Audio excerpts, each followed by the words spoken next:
I don't know, Steve, if you want to jump in, maybe some key takeaways from what she shared, and if you have a question or two for her. Yeah, fantastic. Because just the point that Jeff was making, Sarah, I want to come back to you. Jeff talked about doing something huge and awe-inspiring, and still in these small, detailed, technical things that you have to address, right?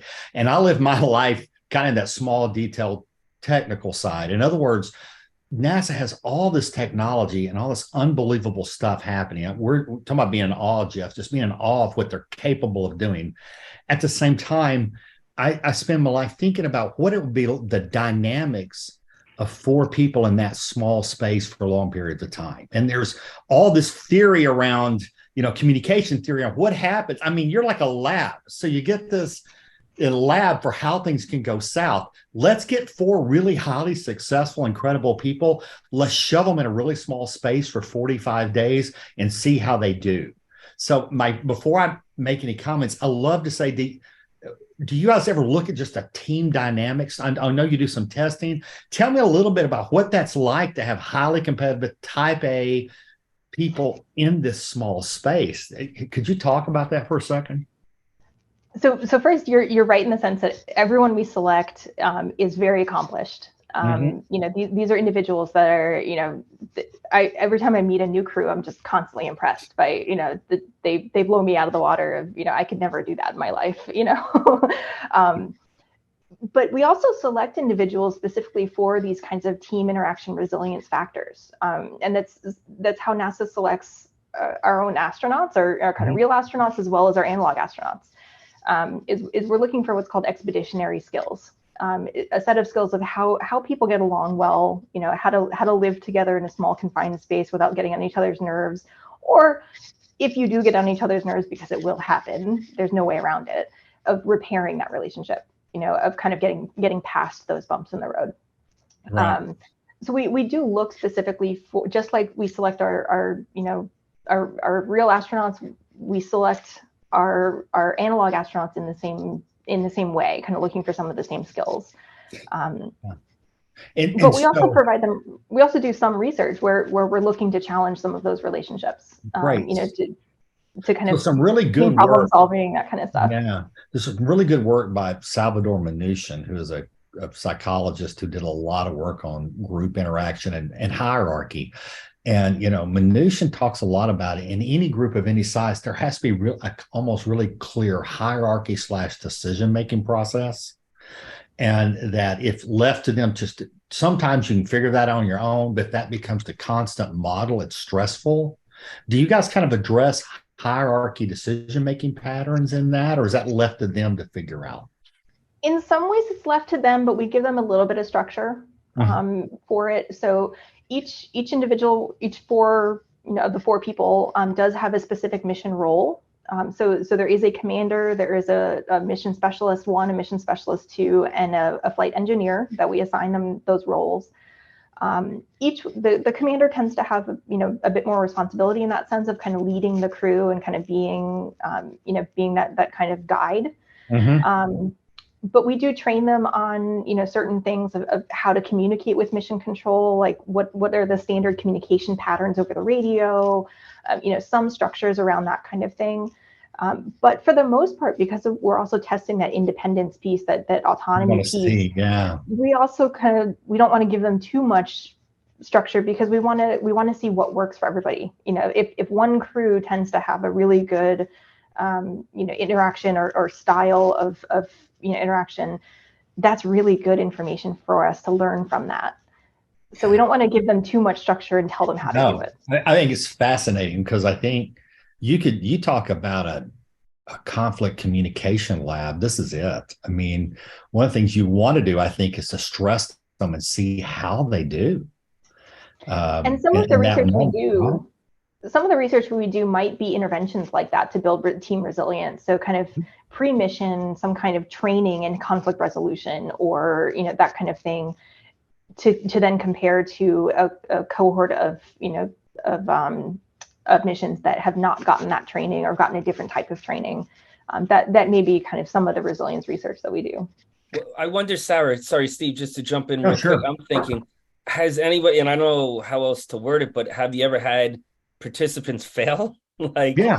you're not doing My what next we wanted you to question, do. how'd it go You're eating south all the on you? cookies. You're I don't know, you're not brushing your teeth.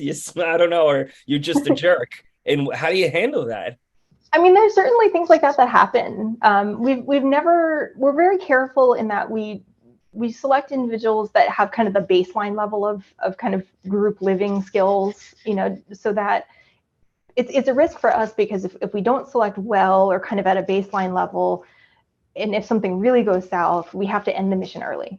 Ethically, we can't, put people in in too bad of a situation, or, cause a fight, or, those kinds of things that we do have, safety monitors and that kind of thing to just to make sure, that those kinds of things.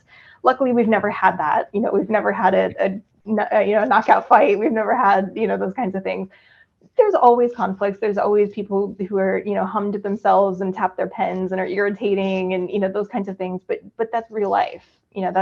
We hear that on station as well. That just, if you're going to live with your set of 4 or 5 people for 6 months at a time in a confined space like that, that's life, and we all know, from living with our own families and, all of that, right, that those things happen. But it's about how we address those things, or how we repair breakdowns when they do happen. So it sounds like I hear you saying there's a certain level of team resiliency that you're almost looking for / testing for on the front end.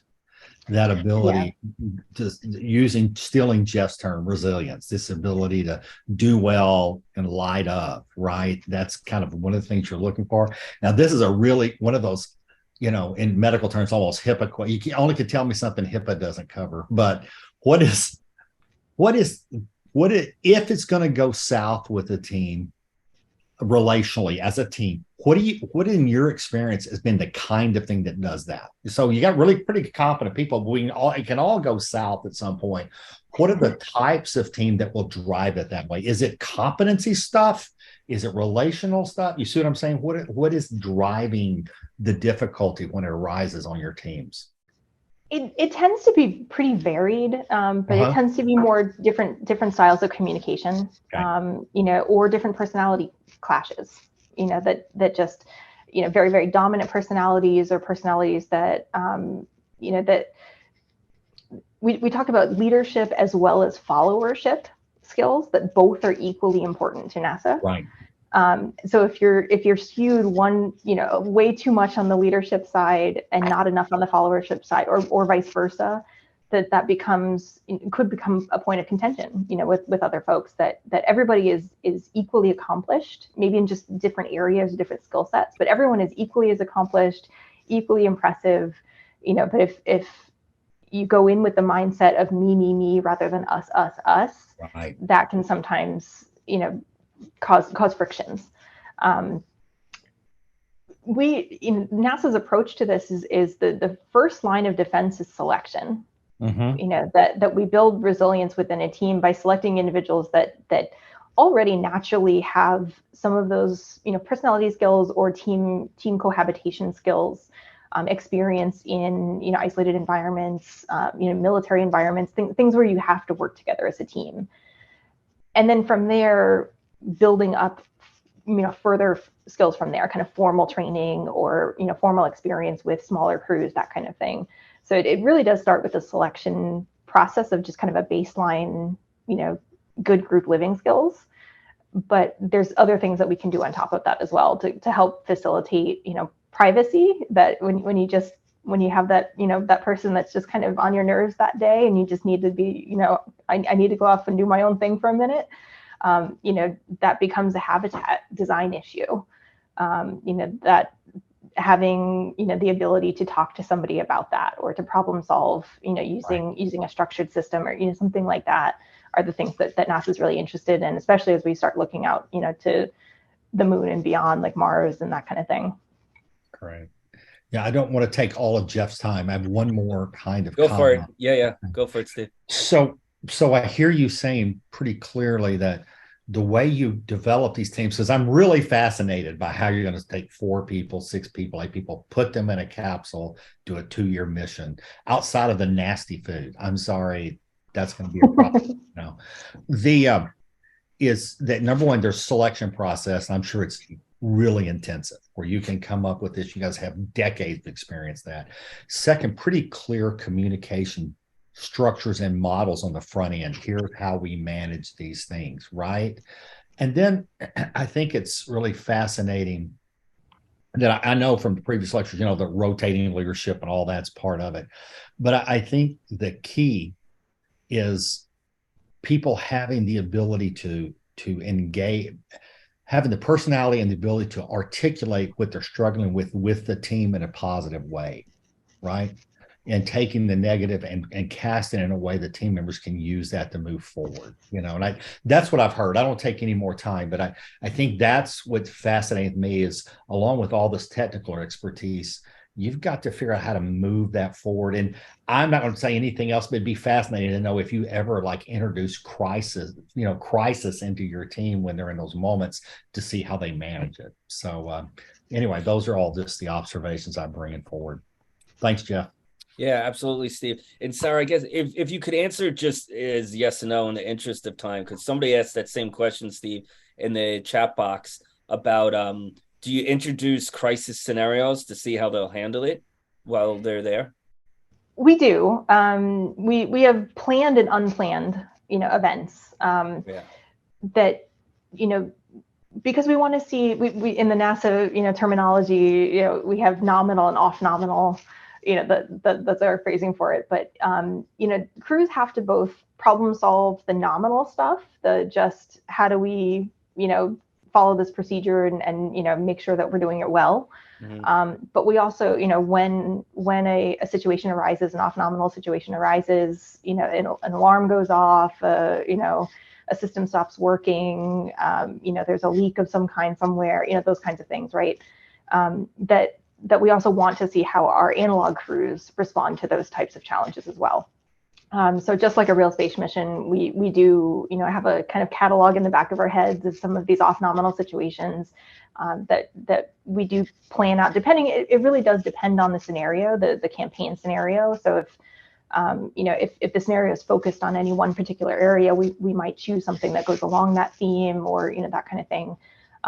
We try not to do it all the time. We're not just every single day throwing in 12 different surprise, now this alarm is going off, because that's not realistic either, but it is really important to see kind of response to a known and unknown type of situation, because those two things kind of draw very different reactions and different personalities in some cases.